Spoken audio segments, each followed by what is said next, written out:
नमस्कार, दीपास किचन मध्ये आज आपण अगदी हल्दीराम स्टाईल कुरकुरीत असे मसाला शेंगदाणे बनवतोय। विशेष म्हणजे 5 ते 7 मिनिटांमध्ये घरच्या साहित्यामध्ये हे शेंगदाणे बनवून तयार होतात। मुलांना बाहेरचं काही खायला देण्यापेक्षा तुम्ही घरच्या घरी हे कुरकुरीत असे मसाला शेंगदाणे नक्की बनवून देऊ शकता। अगदी सोपी रेसिपी आहे आणि तितकेच चविष्ट आणि चटपटीत हे शेंगदाणे बनवून तयार होतात। चला करूया मसाले शेंगदाणे। इथे मी 1 वाटी इतके स्वच्छ निवडून घेतलेले शेंगदाणे घेतलेले आहेत।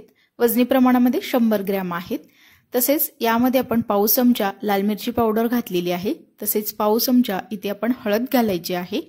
तसेच यामध्ये आपण चवीनुसार मीठ घालूयात।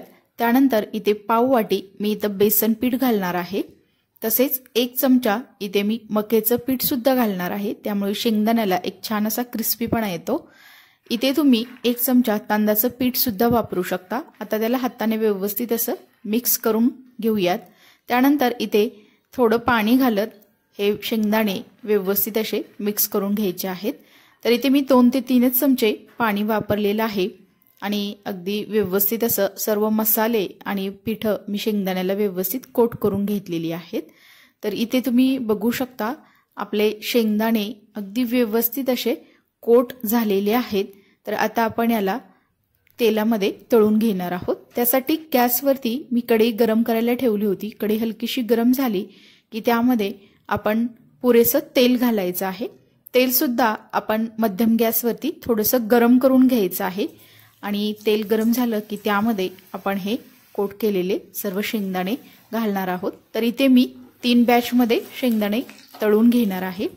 तर तुम्ही ते बघू शकता गॅसची फ्लेम सुद्धा आपण तळत असताना मध्यमच ठेवायची आहे।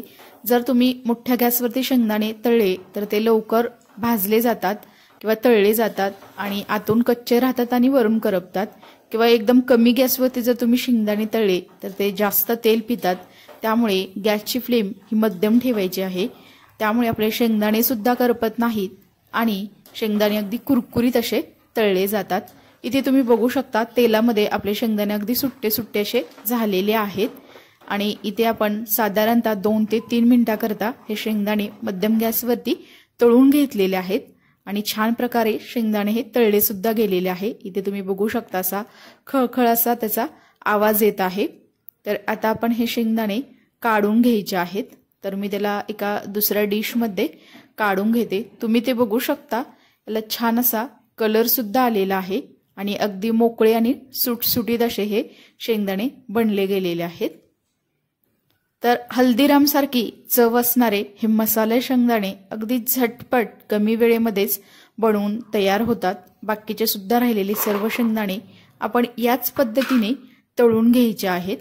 तर इथे महत्त्वाची टिप म्हणजे तर थोडं थोडं पाणी घालायचं आहे, यामध्ये जास्त पाणी घालायचं नाही। आणि पीठ जर तुम्हाला कमी पडत असेल तर तुम्ही यामध्ये थोडंसं पीठ घालून थोडासा ओला हात करून परत ते शेंगदाणे कोट करू शकता। आणि तळत असताना गॅसची फ्लेम ही नेहमी मध्यमच ठेवायची आहे। तर इथे तुम्ही बघू शकता आपण अगदी त्याच पद्धतीने ही बाकीची दुसरी बॅच सुद्धा आपण तळून घेत आहोत। तर अगदी मस्त असा कलर येतो। मुलांना मधल्या वेळेमध्ये खाण्यासाठी किंवा आपल्याला सुद्धा चटपटीत असं काही खावंसं वाटलं तर तुम्ही हे मसाले शेंगदाणे नक्की बनवू शकता। अगदी हल्दीराम सारखी याची चव येते आणि मस्त असे कुरकुरीत असे मसाले शेंगदाणे अगदी कमी वेळेमध्ये तुम्ही बनवू सुद्धा शकता। तर इथे आपली दुसरी सुद्धा बॅच तळून झालेली आहे। तर त्याला आपण काढून घेऊया। तुम्ही ते आवाज सुद्धा बघू शकता, अगदी असा खळखळ असा याचा आवाज येत आहे। तर बाकीचे सुद्धा आपण शेंगदाणे असेच तळून घेणार आहोत। तर इथे आपले सर्व शेंगदाणे तळून झालेले आहेत आणि तुम्ही ते बघू शकता आवाज कसा येत आहे, ते कलर सुद्धा अगदी मस्त आलेला आहे।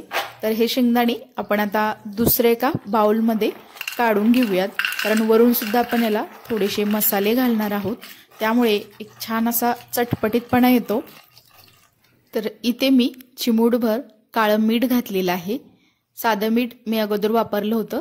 त्यानंतर इथे मी चिमूटभर चाट मसाला सुद्धा घालणार आहे आणि त्याला हाताने अगदी व्यवस्थित असं आपण मिक्स करून घेऊया। शेंगदाणे जरा गरम असतानाच आपण याला मसाले लावायचे आहेत किंवा वरून त्याला मसाले थोडेसे टॉस करून घ्यायचे आहेत। त्यानंतर इथे मी चिमूटभर लाल तिखट घातलेलं आहे। तर मी जास्त तिखट बनवणार नाही, पण एवढं तिखट पुरेसं आहे, अगदी चटपटीत असे बनले जातात। इथे आपले सर्व मसाले अगदी व्यवस्थित असे कोट झालेले आहेत। थोडंसं आपण त्याला अजून थोडंसं टॉस करून घेऊयात। तर इथे आपले कुरकुरीत असे मसाला शेंगदाणे बनवून तयार आहे। अगदी हल्दीराम सारखी चव या शेंगदाण्याला येते। मुलांना बाहेरचं काही देण्यापेक्षा तुम्ही घरच्या घरी असे एकदम चटपटीत आणि कुरकुरीत असे मसाले शेंगदाणे बनवून ठेवू शकता। थोडेसे थंड झाले की ते हवाबंद डब्यात ठेवले तर ते तसेच कुरकुरीत राहतात। तर इथे आपले मस्त असे शेंगदाणे तयार आहेत। ही रेसिपी जर आवडली असेल तर तुम्ही नक्की दीपाज किचन या यूट्यूब चॅनेलला लाईक, शेअर आणि सबस्क्राईब करायला विसरू नका, कारण तुम्हाला अशा छान छान साध्या सोप्या आणि अगदी चटपटीत अशा रेसिपी पाहायला मिळतील। नंतर भेटूया आपण अशाच एका छान अशा रेसिपी सोबत। तोपर्यंत सर्वांना धन्यवाद।